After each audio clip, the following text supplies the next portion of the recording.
Hello everyone, welcome back to just academy. कैसे आप सभी लोग? आशा करते हैं बेहतर होंगे और आप लोगों की तैयारी भी काफी बेहतर चल रही होगी। आज हम लोग पढ़ेंगे प्रमुख कृषि क्रांतियां। जैसा कि आप थंबनेल में देख चुके हैं, तो जो कृषि क्रांति का हमारा ये टॉपिक है, ये चैप्टर है, ऑल एग्जाम्स के लिए बहुत ही इम्पोर्टेंट रहने वाला है। तो सबसे पहले हम लोग जान लेते हैं कि कृषि क्रांति किसे कहते हैं। जब कृषि में अत्यधिक वृद्धि यानी अधिक उत्पादन होता है, तो उस अवस्था को हम लोग क्या कहते हैं? कृषि क्रांति कहते हैं। किसी भी फसल में, किसी भी कृषि में जब कोई चेंजमेंट यानी बदलाव होता है, अधिक उत्पादन होता है, तो वही हमारी कृषि क्रांति कहलाती है। अब देखिए, इसमें प्रमुख कृषि क्रांतियां दी गई हैं और वो किससे संबंधित है। काफी ज्यादा इंपॉर्टेंट क्वेश्चन हमारे यहीं से एग्जाम में दिए जाते हैं। जैसा कि आप लोग देख रहे हैं, सबसे पहले इसमें दी गई है। देखिए, इस तरफ भी हमारी प्रमुख कृषि क्रांतियां हैं और ये किससे संबंधित है, ये भी इसमें दिया गया है। तो देखिए, पहली हमारी कृषि क्रांति कौन सी है? पहली है हमारी हरित क्रांति। क्वेश्चन एग्जाम में हमारा डायरेक्टली दिया जाता है कि हरित क्रांति किससे संबंधित है। तो ये किससे संबंधित है? खाद्यान्न उत्पादन से संबंधित है कृषि क्रांति, जो आपकी हरित क्रांति है। अब देखिए, हरित क्रांति, एक और हमारा क्वेश्चन आता है कि हरित क्रांति के जनक कौन है। तो कौन है? Norman Borlaug. ये विश्व हरित क्रांति के जनक हैं, लेकिन जो भारत में हरित क्रांति हुई है, इसके जनक हैं एम.एस. स्वामीनाथन। तो भारत में हरित क्रांति के जनक हैं एम.एस. स्वामीनाथन और ये संबंधित किससे है? खाद्यान्न उत्पादन से संबंधित है। अब आगे हम लोग बात कर लेते हैं। नेक्स्ट इसमें दी गई है हमारी श्वेत क्रांति। श्वेत, आप जानते हो श्वेत क्या होता है? श्वेत यानी सफेद। सफेद क्या होता है? दूध यानी दुग्ध। तो जो हमारी श्वेत क्रांति है, ये किससे संबंधित है? दुग्ध उत्पादन से। देखिए, कोई चीज हम लोग याद करते हैं तो किसी ना किसी टॉपिक से, किसी चीज से रिलेट करके उसको याद कीजिए।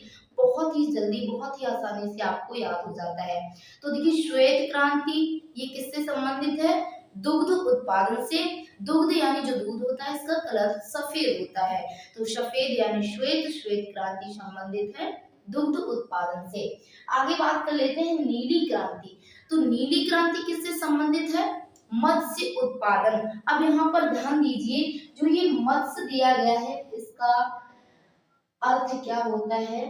इसका अर्थ होता है मछली। संस्कृत में इसको मत्स्य बोलते हैं। आपने देखा होगा, समुद्र का जो पानी होता है आपको कैसा दिखाई देता है? नीला दिखाई देता है। और समुद्र में क्या रहती हैं? मछलियां।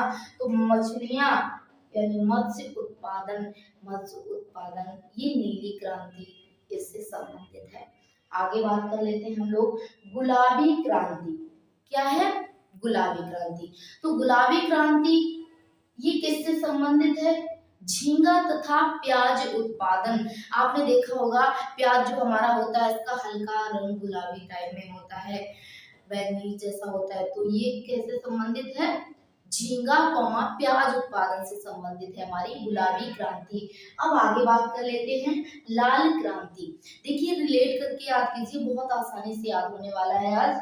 तो देखिए, लाल क्रांति आपने देखा होगा, हमारा दी गई टमाटर उत्पादन और मांस उत्पादन। देखा होगा, टमाटर जो होता है इसका रंग कैसा होता है? लाल होता है। तो लाल क्रांति किससे संबंधित है? टमाटर उत्पादन और मांस उत्पादन से संबंधित है। अब आगे बात कर लेते हैं इसमें हमारी गोल क्रांति। भाई, गोल गोल क्या होते हैं? आलू। अब देखिए, गोल क्रांति किससे संबंधित है? आलू उत्पादन से संबंधित है। काफी ज्यादा इंपॉर्टेंट है और काफी ज्यादा एग्जाम में आया हुआ क्वेश्चन है ये कि गोल क्रांति किससे संबंधित है। तो ये आलू उत्पादन से हमारी संबंधित है गोल क्रांति। आगे हम लोग बात कर लेते हैं भूरी क्रांति, या इसी को बोलते हैं ग्रे क्रांति। तो देखिए, इंग्लिश में इसका नाम दिया गया है ग्रे, उसी को बोलते हैं भूरा। तो यही क्रांति हमारी संबंधित है उर्वरक उत्पादन से। नेक्स्ट इसमें दी गई है भारत में स्वर्ण क्रांति। ये किससे संबंधित है? तो ये संबंधित है फल कौमा बागवानी में वृद्धि। आपने सुना होगा, जब फल महंगे हो जाते हैं तो हम लोग कहते हैं सोने के भाव से फल बिक रहे हैं। तो यानी स्वर्ण क्रांति किससे संबंधित है? फल कौमा बागवानी में वृद्धि से संबंधित है। आगे बात कर लेते हैं हम लोग। देखिए रजत क्रांति, रजत मीन्स क्या होता है, सिल्वर क्रांति। तो सिल्वर क्रांति देखिए या दो नाम हो सकते हैं इसके, या तो रजत क्रांति नाम आ सकता है या सिल्वर क्रांति आ सकता है। तो देखिए रजत क्रांति या सिल्वर क्रांति अंडा उत्पादन से संबंधित है। आगे इसमें बात कर लेते हैं इंद्रधनुषी क्रांति।